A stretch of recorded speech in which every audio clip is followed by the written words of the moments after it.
I mean, 10 years ago, the World Economic Forum asked the question, what must industry do to prevent a broad social backlash? The answer is very simple. Just stop talking about philanthropy and start talking about taxes. Taxes. Well, Congress just got that same warning from their own CFOs in the latest financial report of the U.S. government.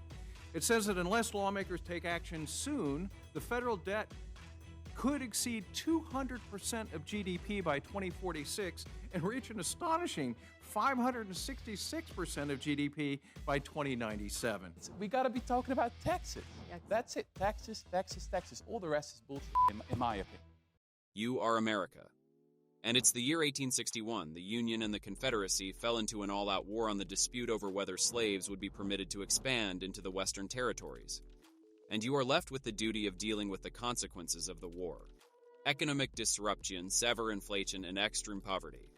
To help pay for the war effort and stabilize your economy during this crisis, you impose a progressive 3 to 5% income tax, along with other taxes. Fast forward to 2023, 158 years after the war ended. Now you take between 10 to 37% in income tax from your citizens, along with an awful lot of other taxes you imposed. How did it get this bad?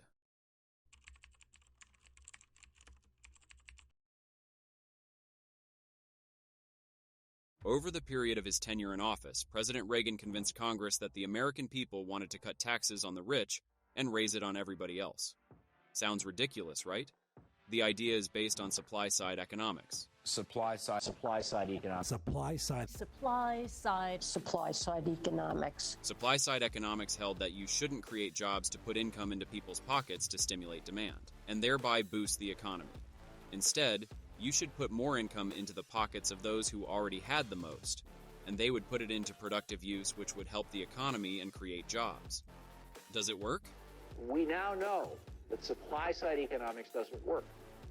In fact, it only works to do one thing: create a massive wealth inequality that screws over 98% of us and rains down money on the other 2% who use that extra cash to speculate on Wall Street and crash our economy. The wealthiest 1% is currently recorded to own 32.3% of the nation's wealth. To put this into perspective, if you share $100 among 100 people, one person gets $32.3, while the remaining 99 persons get an average of 68 cents apiece. John Kenneth Galbraith describes supply-side economics as, if you feed enough grain to a horse, he may generously leave something behind in the road for the sparrow. Who are the sparrows in this context? The masses? You see, the idea about the supply-side economics wasn't only to transfer wealth and income to the rich. Partly the plan was to allow the rich to keep more of what they took in. And how best do they achieve this? By paying less tax. In 1977, the top 1% had an effective tax rate of 39.2%. By 1988, it was down to 29.3%. By paying less tax, someone else had to pay more. The U.S. House Committee on Ways and Means said, the highest income, 1/5 of the population, paid a smaller percent of their income in taxes in 1990 than in 1977.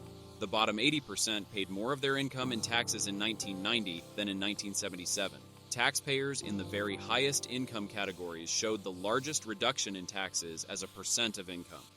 Regardless of the tax cut on the rich, it is obvious that many of them still don't pay taxes, thereby raising the tax gap. From around $28 billion in 1972 to $114 billion in 1993. 2017 through 2019, the average tax gap was projected at $470 billion.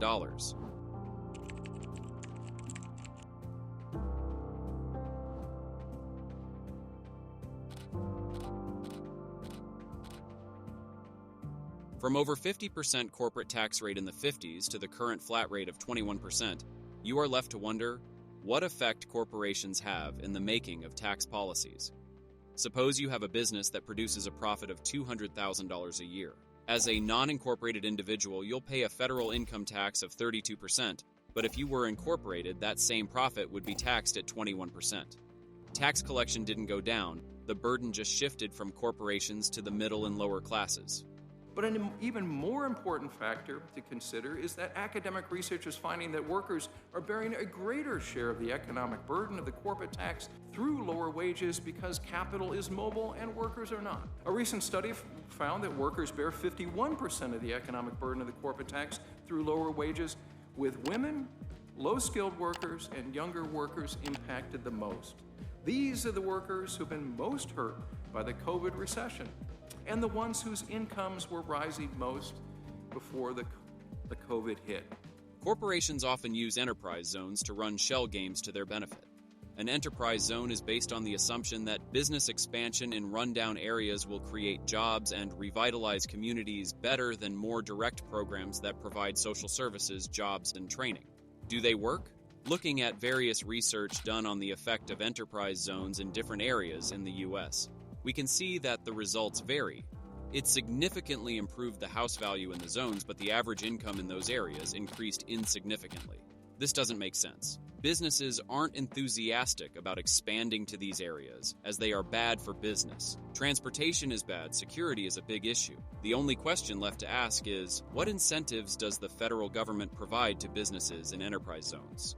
In Connecticut, businesses in the EZ are provided with a 5-year 80% abatement of local property taxes on all qualifying real and personal properties, a 10-year 25% or 50% credit on that portion of the Connecticut corporate business tax exemption from the real estate conveyance tax.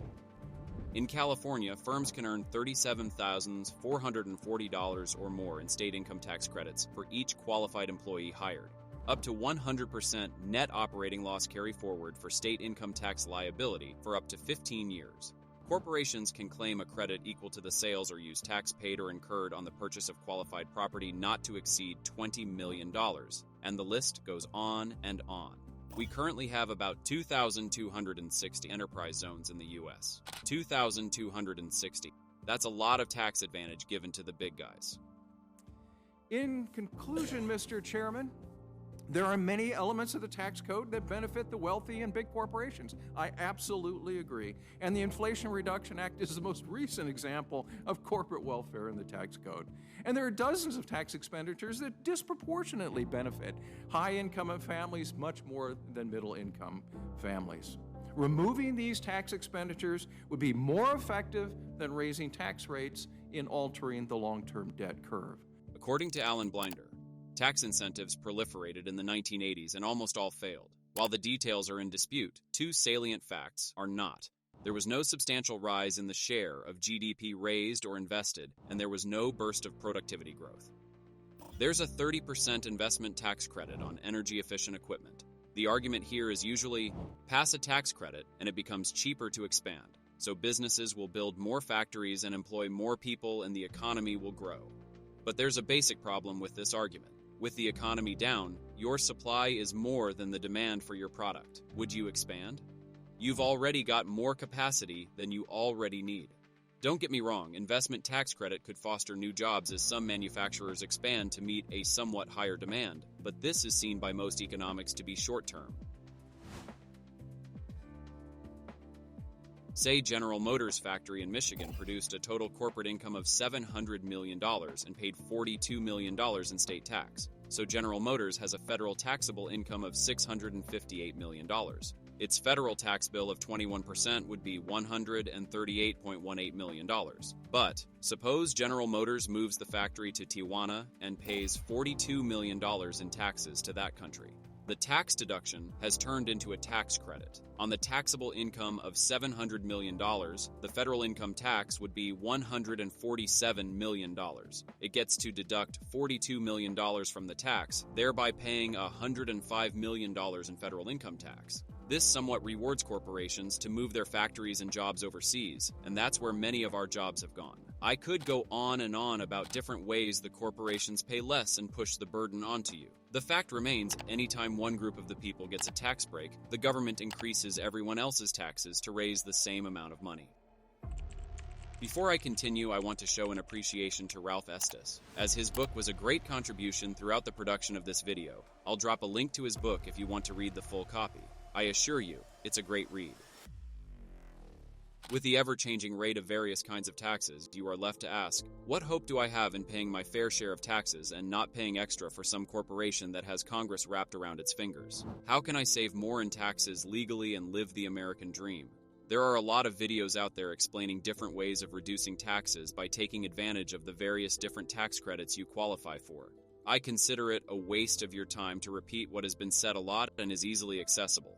I've gone through it all. Videos, books, research papers, blogs, news articles. I found nothing. Nothing golden. You could argue that tax credits available to the general masses are effective. Effective? Yes. But against the impacts of corporate tax breaks? Hell no. The way I see it, as long as big corporations continue to sponsor political campaigns and activities, the more control and benefits they receive. Hence, the more tax you have to pay. So, what do you do with this knowledge? First, do not despair.